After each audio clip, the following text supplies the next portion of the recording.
Well, this is a real meet and greet for me, I declared, savoring a bite of the warm apple pie. Grandma arched a knowing eyebrow. Boyfriend, huh? She teased, a hint of amusement in her voice. Don't let those boys mess with you or Raven. Raven and I often joked about that. I chuckled, shaking my head. Nope, no man born could ever mess with our squad.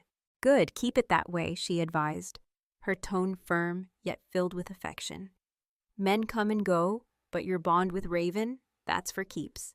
I nodded, a sense of certainty washing over me. She was absolutely right. After polishing off the delicious pie, I helped her with the dishes and excitedly recounted the details of the upcoming party. She listened intently, her expressions shifting between nods of understanding, a tut-tut of mild disapproval at some of the antics, and a warm, good for you, honey, at all the right moments. The next day, after a long shift at work, I found myself in the throes of a classic wardrobe dilemma: casual cool versus trying too hard. Finally, I settled on a simple black top and my favorite jeans. After all, it was just Blaze's place, not some fancy downtown club. I arrived a tad late, the house already pulsating with music and lively chatter. Raven's sharp eyes spotted me instantly.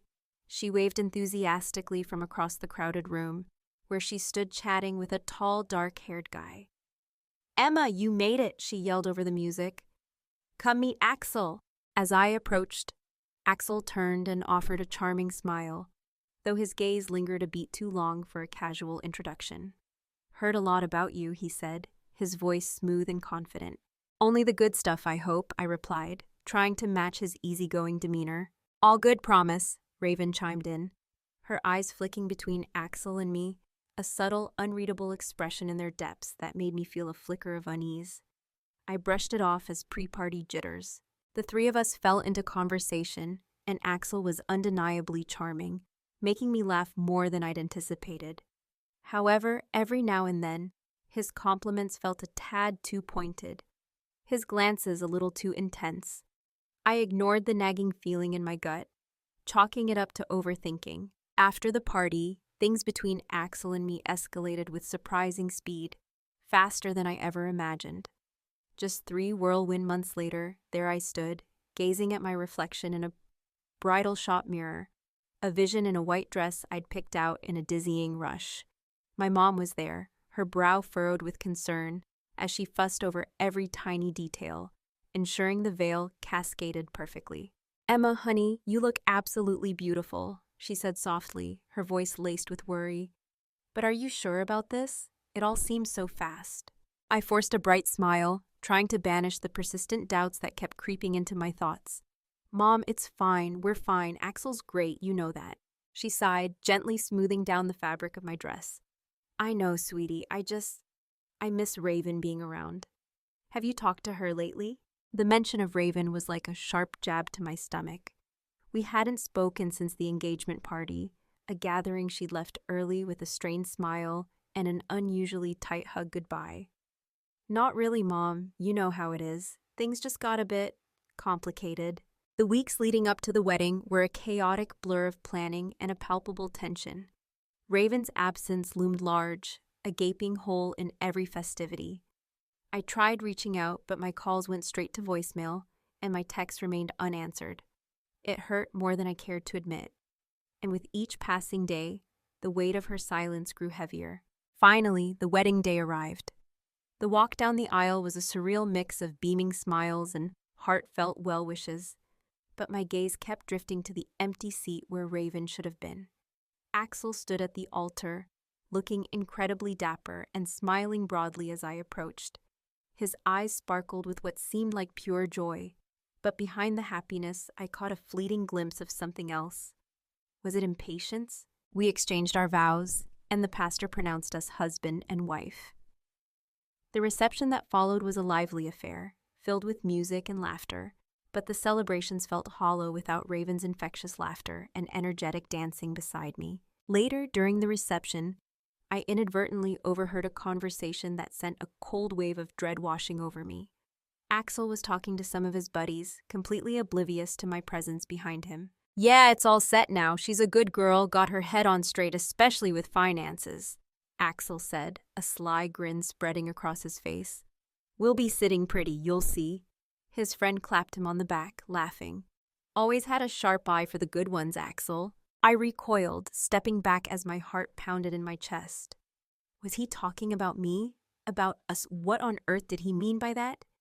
I desperately wanted to confront him, to demand an explanation, but the fear of causing a scene at our own wedding held me captive. I tried to push that disturbing conversation to the back of my mind, and the very next day felt surprisingly domestic, even comfortable. However, subtle undercurrents, like unsettling ripples, kept disturbing the fragile peace I desperately wanted to believe in. My job was one of those ripples. After the wedding, walking into work each day felt like stepping onto a precarious stage. Raven's dad, Mr. Coleman, had always been incredibly kind to me, but with Raven and I no longer speaking, I felt a knot of anxiety tighten in my stomach about where I stood professionally. As it turned out, I didn't need to worry, at least not about my job. Mr. Coleman called me into his office about a week after I returned from the honeymoon. Emma, he began, his voice all business. I want to be absolutely clear about something. Whatever has transpired between you and Raven has absolutely no bearing on your employment here. You're a damn good accountant, and as long as that continues, there's a place for you here. I nodded, a wave of relief washing over me, though a residual tension still lingered. Thank you, Mr. Coleman. I truly appreciate that. He waved a dismissive hand. All right then, back to it. That brief conversation was a significant weight off my shoulders, but it wasn't the only burden I carried. Every couple of weeks, Axel and I would visit his mother at her home, nestled deep within a sprawling forest. It was a quaint little cottage enveloped by a vibrant array of flora. She was a herbalist, her life dedicated to the intricate world of plants and potent potions. While I respected her unique craft, every visit felt like an exhausting test of my patience. The first time we visited after the wedding, her welcome was anything but warm. "Oh, Axel, still with Emma, I see," she remarked, scrutinizing me as if I were a particularly disappointing batch of herbs. "I honestly thought by now you'd have come to your senses." Axel simply laughed, his arm around my shoulders squeezing a little too tightly. "Mom, come on, Emma's great, you know that." His mother clicked her tongue, shaking her head as she carefully poured a viscous liquid into a small jar. "If you say so, but remember, the offer still stands. Raven would make a fine wife, knows her way around the kitchen and a balance sheet." The ride home that day was suffocatingly quiet. I stared out the window, my arms crossed tightly, a heavy knot of resentment tightening in my chest. "Your mom really doesn't like me, does she?" I finally blurted out, unable to keep the bitterness from seeping into my voice. Axel sighed, casting a fleeting glance in my direction before focusing back on the road. "She's old-fashioned, you know, set in her ways. Just give it time." "But why doesn't it bother you?" I pressed, my frustration bubbling to the surface. "She's talking about your ex, almost like I'm just warming your seat until you go back to her." He was silent for a long moment, then simply shrugged.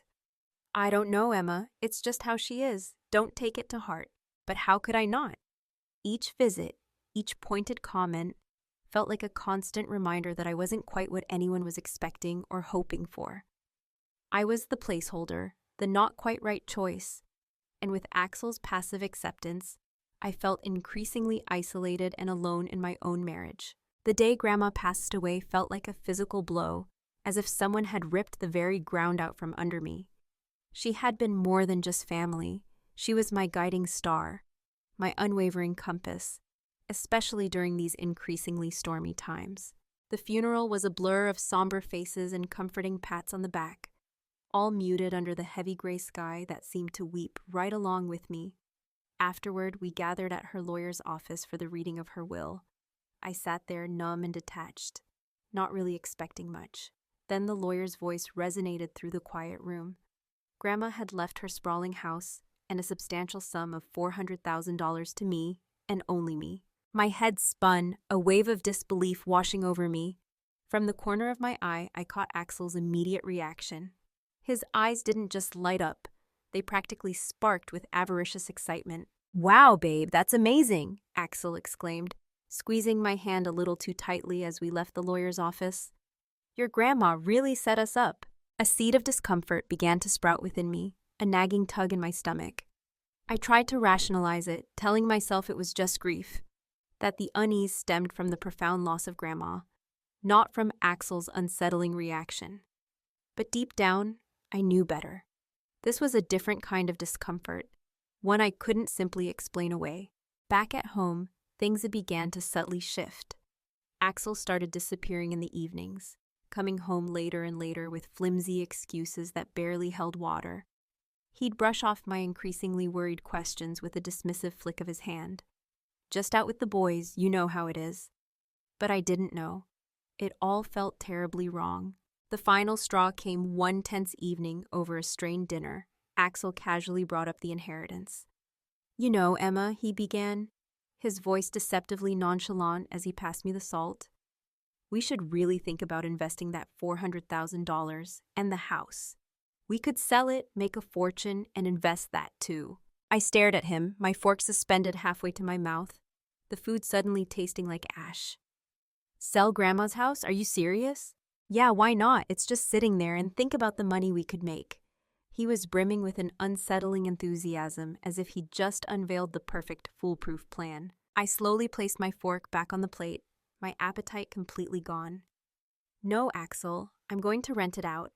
It's what she would have wanted, and the money is going into a dedicated fund for our future children's education." Axel's face instantly hardened, his forced smile vanishing.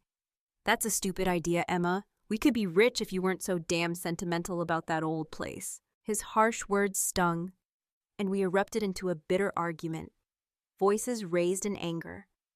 Hurtful words carelessly thrown into the already tense space between us.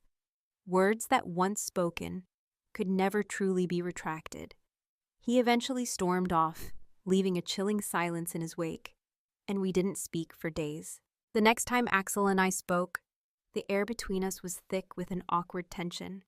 A thin veneer of normalcy painted over our raw, unresolved conflict. "Look, Emma, I'm sorry for blowing up," he said one evening, his voice surprisingly soft, almost contrite.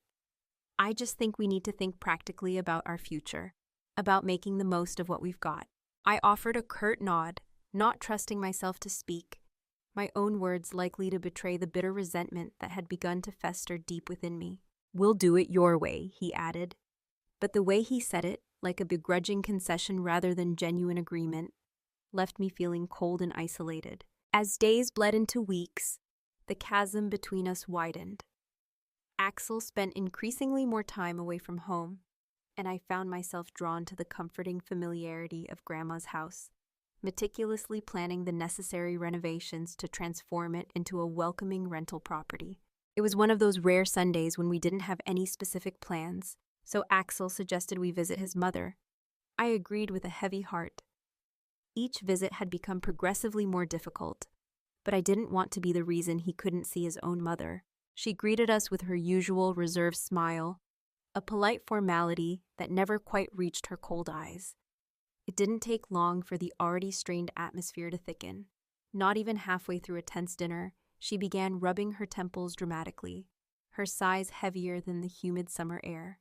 "Oh, Emma dear, I've been feeling so dreadfully unwell lately," she moaned, casting a pointed, accusatory glance in my direction, as if my mere presence was the root of her ailments. Axel immediately jumped to her aid, his voice dripping with exaggerated concern.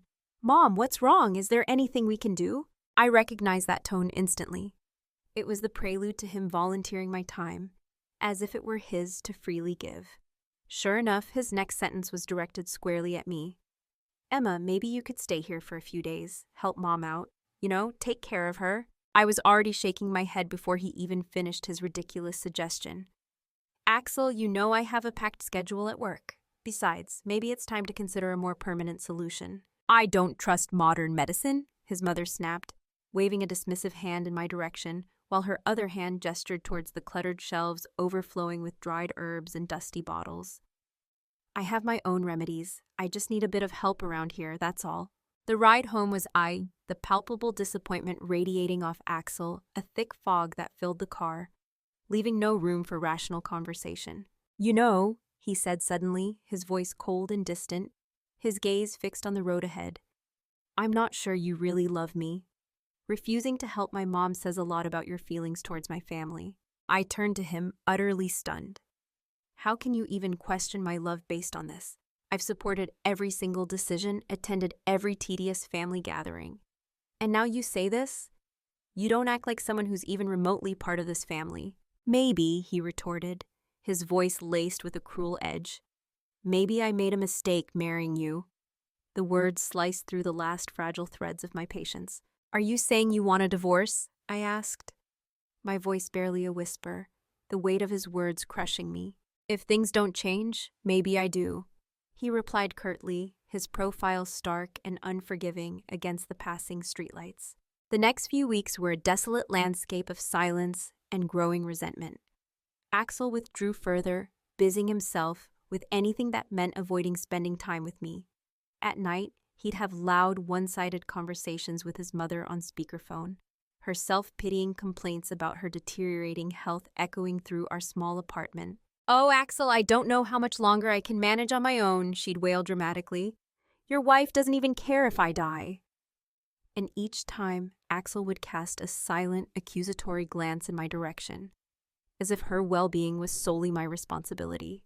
After several agonizing nights of this manipulative charade, I couldn't bear it anymore.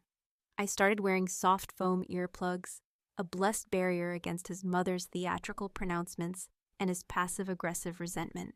It was a seemingly ordinary Thursday afternoon when a sudden, unsettling urge prompted me to check our joint savings account, a routine I had inexplicably pushed aside for months amidst the constant turmoil at home. Logging in, I braced myself for our usual modest balance, but the stark numbers that greeted me sent a chilling wave of icy dread down my spine. The account was nearly empty. Stunned and disoriented, I frantically scrolled through the transaction history. Large, unexplained withdrawals were stamped with a generic ATM notation. A sickening realization began to dawn as I pieced together the timeline. These significant withdrawals chillingly coincided with the numerous nights Axel had come home suspiciously late, or not at all. A nauseating cocktail of betrayal and a burgeoning sense of panic churned in my stomach. I knew I couldn't confront Axel yet. Not without solid proof. I needed more information, something concrete, before I ignited a confrontation I wasn't emotionally prepared to handle. That's when the desperate idea of hiring a private investigator took root in my mind. I found a reputable detective online, and with trembling hands and a hushed voice, explained my increasingly disturbing situation during a clandestine phone call from the anonymity of a bustling cafe. 3 agonizing weeks crawled by, each day an exercise in forced normalcy and mounting anxiety. Then finally the detective called. "We need to meet," was all he said, his voice grave and urgent. Sitting across from him in a dimly lit corner of a different, equally anonymous coffee shop, the detective laid out the devastating truth. "Your husband is in deep," he began, his eyes never leaving the damning file in front of him. "He's racked up a significant amount of gambling debt, the kind that gets dangerous." My hands trembled uncontrollably. "How bad?" I choked out, my voice barely a whisper. "Bad enough that he's desperate," the detective replied grimly. "He's been talking about your finances, specifically your inheritance, as a way out. I recorded a conversation between him and his mother. It seems they have plans for your assets." He pressed play on a small digital recorder. Axel's voice, chillingly casual and cold, filled the quiet space, discussing with his mother how quickly my inheritance would solve all his problems. A wave of nausea washed over me as I listened to his calculated plans, spoken so freely as if I were nothing more than an inconvenient obstacle to be eliminated. I was still reeling from this devastating revelation when my phone buzzed with an unexpected notification. It was Raven, my long-lost friend, the one person I feared I had pushed too far away to ever return. Her text was simple and direct. "Need to talk. Can you meet today?" Hours later, I found myself sitting across from Raven in yet another bustling cafe, the lively chatter around us a stark contrast to the deafening silence that had stretched between us for what felt like an eternity. She looked visibly nervous, her fingers toying with her coffee cup as she gathered her thoughts before finally speaking. "Emma," she began, her voice trembling slightly, "I'm here because Axel has been contacting me." She paused, her eyes filled with a mixture of anger and disbelief. He's made advances, said things. She trailed off, her voice shaking. He told me he made a mistake marrying you, that he should have been with me all along. I felt like I was trapped in a horrific nightmare, the world around me spinning violently out of control. You're telling me this now? Why? Because, she said, her voice hardening with resolve. He asked me to do something unthinkable. He wanted me to convince my dad to fire you, said that once you were jobless and desperate, you'd have no choice but to depend on him, to move in with his mother. She pushed her phone across the small table, playing another damning recording of their insidious conversation. Axel's voice, clear and manipulative, detailed his cruel plan as if he were outlining a simple business transaction. I sat there utterly stunned and heartbroken. The depth of Axel's betrayal, the sheer audacity of his deceit and manipulation left me speechless and trembling. Leaving the cafe, I felt a chilling mix of fear and a newfound clarity.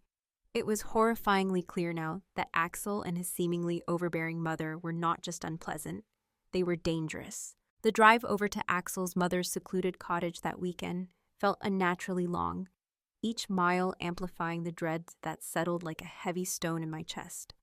I felt like I was willingly heading straight into the lion's den, armed with nothing but a fragile, hastily conceived plan and a profoundly broken heart. When we finally arrived, his mother greeted us with her customary cold warmth, a thin, insincere smile that never quite reached her calculating eyes.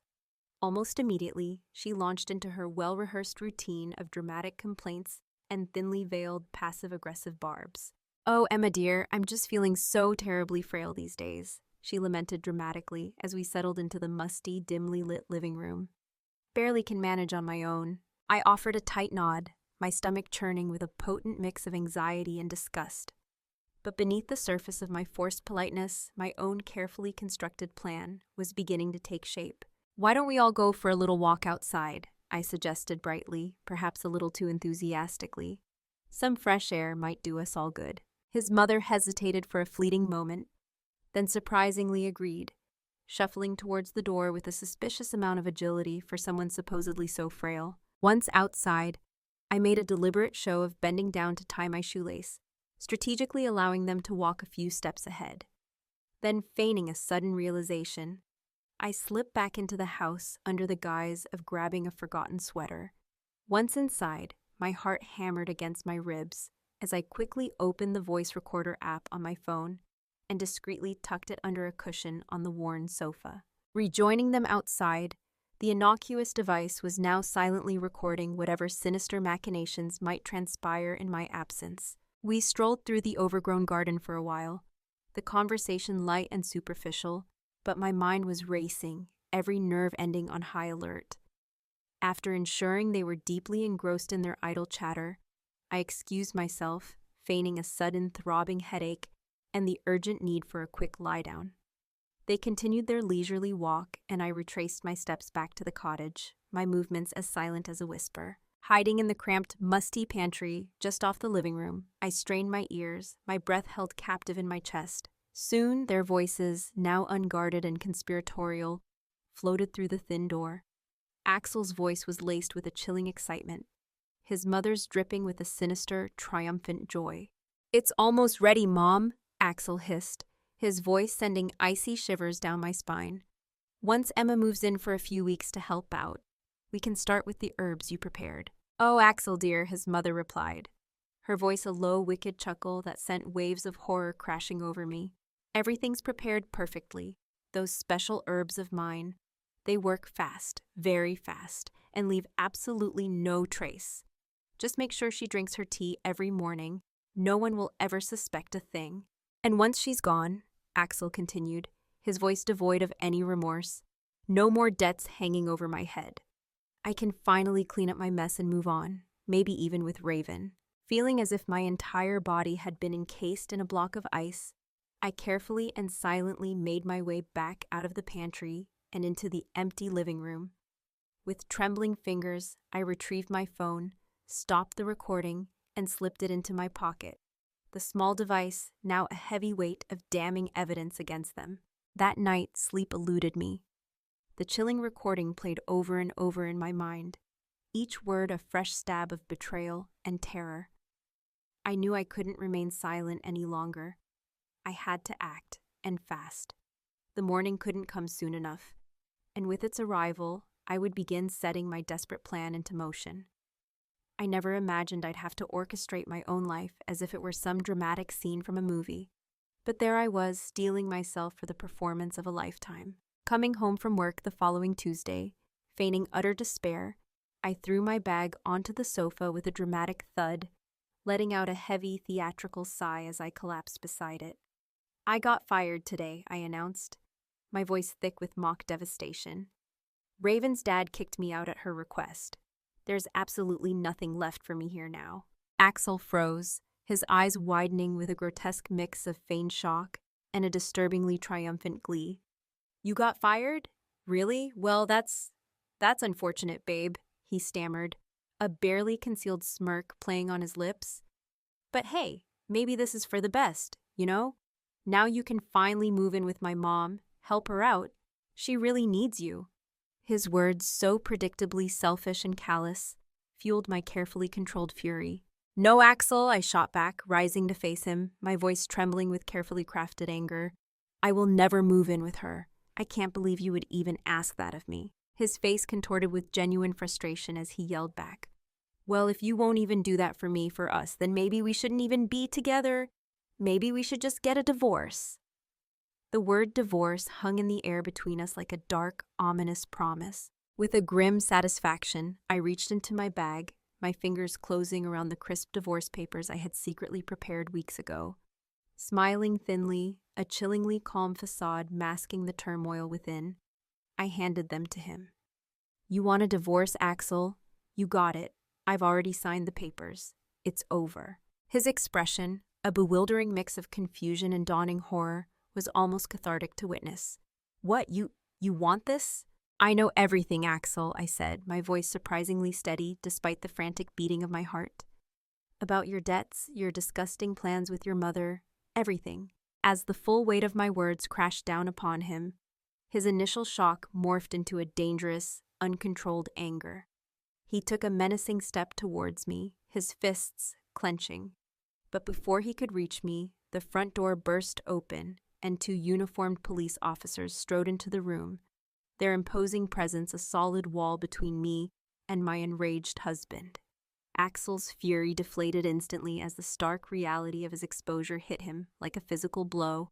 "Axel Thorne, you are under arrest," one of the officers announced, his voice firm and unwavering as he produced a pair of handcuffs. "We have sufficient evidence to also apprehend your mother, Evelyn Thorne. You are both under suspicion of conspiracy to commit murder." The trial was swift, and the evidence overwhelming. The recordings I had bravely obtained proved to be unequivocally damning. Faced with the undeniable truth of their horrific plot, Axel and his manipulative mother confessed to their heinous intentions. They were both sentenced to significant prison terms, the weight of their crimes finally catching up to them. Amidst the legal proceedings and the emotional wreckage, Raven was a constant presence, her silent support a lifeline I hadn't realized how desperately I needed and missed. We walked out of the courthouse together, the heavy weight of the past few months finally lifting slightly with each step. "Let's promise each other," Raven said, squeezing my hand tightly, her eyes filled with a renewed warmth. "Let's never let anyone come between us again." "Never," I agreed, a profound sense of peace settling within me. Our friendship, forged in shared laughter and unwavering loyalty, felt like finally coming home. Valuable lesson. True friendship is an invaluable treasure, a bond that can withstand even the darkest of betrayals. Trust your instincts and never underestimate the insidious nature of manipulation. Sometimes, the people closest to you may harbor the most dangerous intentions, and courageously seeking the truth, no matter how painful, is the only path to safety and healing. What are your thoughts on Emma's ordeal and her friendship with Raven? Share your comments below, and don't forget to subscribe for more compelling stories.